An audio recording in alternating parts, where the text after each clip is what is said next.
ഉഴുന്നോ ഈസ്റ്റോ അപ്പകാരമോ ഒന്നും ചേർക്കാതെ നമ്മൾ ചെയ്തെടുക്കുന്ന ഒരു പഞ്ഞി പോലുള്ള അപ്പമാണ് കേട്ടോ ഇന്ന് നമ്മളിവിടെ തയ്യാറാക്കിയെടുക്കുന്നത്.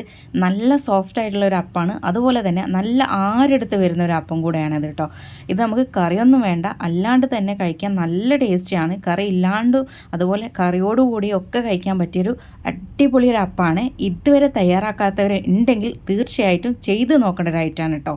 എങ്ങനെയാണ് നമുക്കിത് തയ്യാറാക്കിയെടുക്കുന്നത് നോക്കാം. ഞാനിവിടെ പച്ചരിയാണ് എടുത്തേക്കുന്നത്. 2 കപ്പ് പച്ചരി എടുത്തിട്ടുണ്ട്. ഇതിലേക്ക് 2 ടീസ്പൂൺ ഉലുവ ചേർത്ത് കൊടുക്കാം. ഈ പച്ചരിയും ഉലുവയും നന്നായിട്ട് നമ്മൾ കഴുകിയെടുത്തതിന് ശേഷം നമുക്കിത് കുതിരാൻ വേണ്ടിയിട്ട് വെക്കണം. ഞാനിവിടെ ഇതൊരു 6 മണിക്കൂറോളം നമ്മൾ ഇതുപോലെ അടച്ചു വയ്ക്കുക. എന്നിട്ടാണ് നമ്മളിത് അരച്ചെടുക്കുന്നത്. നമ്മുടെ അരിയും ഉഴുന്നും നന്നായിട്ട് കുതിർന്ന് വന്നിട്ടുണ്ട്. ഇനി നമുക്കിത് അരച്ചെടുക്കണം. വെള്ളം മാറ്റിയതിന് ശേഷം നമുക്കിത് മിക്സിയുടെ ജാറിലേക്ക് ഇട്ട് കൊടുക്കാം. ഇനി അതിലേക്കൊരു 1/2 കപ്പ് ചോറാണ് ചേർത്ത് കൊടുക്കുന്നത്. ഏത് ചോറും നിങ്ങൾക്ക് ഇതിലേക്ക് ചേർത്ത് കൊടുക്കാം കേട്ടോ. നല്ല വൈറ്റ് കളറിൽ കിട്ടണമെങ്കിൽ നമുക്ക് വൈറ്റ് കളറിലുള്ള ചോറ് ചേർത്ത് കൊടുക്കാം. ഞാൻ ഇതിലേക്ക് അരക്കാൻ വേണ്ടിയിട്ട് 2.25 കപ്പ് വെള്ളമാണ് ചേർത്ത് വയ്ക്കുന്നത്. അത് ചേർത്തിട്ട് നന്നായിട്ട് നമ്മളിത് അരച്ചെടുക്കുക. അതിൽ കൂടുതൽ വെള്ളം നിങ്ങൾ എടുക്കണ്ട കേട്ടോ. ആവശ്യമുണ്ടെങ്കിൽ മാത്രം നമ്മൾ എടുത്താൽ മതി. ഇനി നമ്മൾ ഈ ഒരു മാവ് നല്ല പോലെ ഇളക്കിയിടണം. ഇതുപോലെ കണ്ടല്ലോ, ഞാൻ തവി വെച്ചിട്ട് ഇളക്കുന്നില്ലേ, ഇതുപോലെ നിങ്ങളൊരു 3-4 മിനിറ്റ് ഇതുപോലെ നമ്മൾ ഇളക്കിയെടുക്കണം. നമ്മൾ എത്രത്തോളം കൂടുതൽ ഇളക്കുന്നോ അത്രയും ഈ ഒരു മാവ് സോഫ്റ്റായി വരും കേട്ടോ. നമുക്കിതൊരു 10 മണിക്കൂർ ഇങ്ങനെ വെക്കാം. നമ്മൾ രാത്രി അരച്ച് വെച്ചാൽ മതി, രാവിലെ എടുക്കാം. ആ ഒരു പാകത്തിന് അങ്ങ് അരച്ച് വെച്ചാൽ മതി. ഇതിലേക്ക് ഉപ്പിട്ട് കൊടുക്കാം. ഇനി നമ്മളിതിലേക്ക് ചേർക്കുന്ന ചേരുവ നമ്മളുടെ ഇഷ്ടത്തിനനുസരിച്ച് ചേർത്ത് കൊടുക്കാം കേട്ടോ. ഞാനിവിടെ ഒരു 1/2 കപ്പ് സവാള എടുത്തിട്ടുണ്ട്. അതിൽ നിന്ന് കുറച്ച് നമ്മൾ മാവിലേക്ക് നേരിട്ട് ഇട്ട് കൊടുക്കാം. എന്നിട്ട് കുറച്ച് നമ്മൾ മാറ്റി വെച്ചിട്ടുണ്ട്. അതുപോലെ തന്നെ ക്യാരറ്റും 1/2 കപ്പാണ് എടുത്തേക്കുന്നത്. കുറച്ച് നമ്മൾ മാറ്റി വെച്ചിട്ടുണ്ട്. പിന്നെ മല്ലിയില, അതുപോലെ കറിവേപ്പില ഇതിലേക്ക് ചേർത്ത് കൊടുക്കാം. എന്നിട്ട് നന്നായിട്ട് നമ്മളിതൊന്ന് മിക്സ് ചെയ്തെടുക്കുക കേട്ടോ. ഇനി നിങ്ങൾക്ക് ഇഷ്ടമുള്ള ഏതെങ്കിലും വെജിറ്റബിൾ ഉണ്ടെങ്കിൽ അതും കൂടെ നമുക്കിതിലേക്ക് ചേർത്ത് കൊടുക്കാം. നന്നായിട്ട് നമ്മളിതൊന്ന് മിക്സ് ചെയ്ത് എടുത്തതിന് ശേഷം നമുക്കിത് ചുട്ടെടുക്കാവുന്നതാണ്.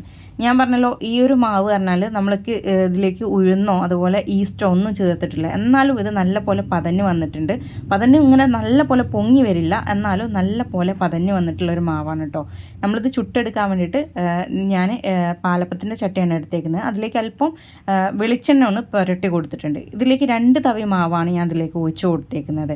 1 തവി മാവ് ഒഴിക്കുകയാണെങ്കിൽ അത്രയും ഒഴിച്ച് കൊടുത്താൽ മതി. എന്നിട്ട് നമ്മളിതൊന്ന് അടച്ച് വെക്കുക.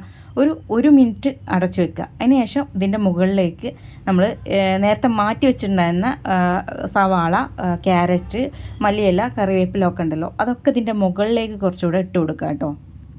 ഇതിങ്ങനെ ചെയ്യുമ്പോൾ നല്ലൊരു ഭംഗിയാണ് കാണാനായിട്ട്. അപ്പോൾ നിങ്ങൾക്ക് നേരിട്ട് എല്ലാം കൂടെ അതിലേക്ക് ചേർക്കുകയാണെങ്കിൽ അങ്ങനെ ചേർത്ത് ചെയ്തെടുക്കുന്നതിനും വിഷയമൊന്നുമില്ല കേട്ടോ. മുകളിൽ ഇങ്ങനെ കാണുന്നത് കുറച്ച് ഭംഗിയായിരിക്കും. എന്നിട്ട് നമ്മൾ വീണ്ടും അടച്ച് ബാക്കിയുള്ള ആ വേവും കൂടെ കംപ്ലീറ്റായി വേവിക്കുക. എന്നിട്ട് ജസ്റ്റ് ഇതുപോലെ ഒന്ന് കുത്തി നോക്കിയാൽ മതി. അതല്ലെങ്കിൽ കൈ വെച്ചിട്ട് തന്നെ ജസ്റ്റ് ഒന്ന് പ്രസ് ചെയ്ത് നോക്കിയാൽ മതി. അപ്പോൾ തന്നെ നമുക്കിത് മനസ്സിലാവും വെന്തിട്ടുണ്ടോ എന്നുള്ളത്. ഞാനിപ്പോൾ ഇത് തൊട്ട് നോക്കുമ്പോൾ എനിക്ക് മനസ്സിലാവുണ്ടാവും. നല്ല സോഫ്റ്റ് ആയിട്ടുള്ളൊരു ബ്രേക്ക്ഫാസ്റ്റാണത്.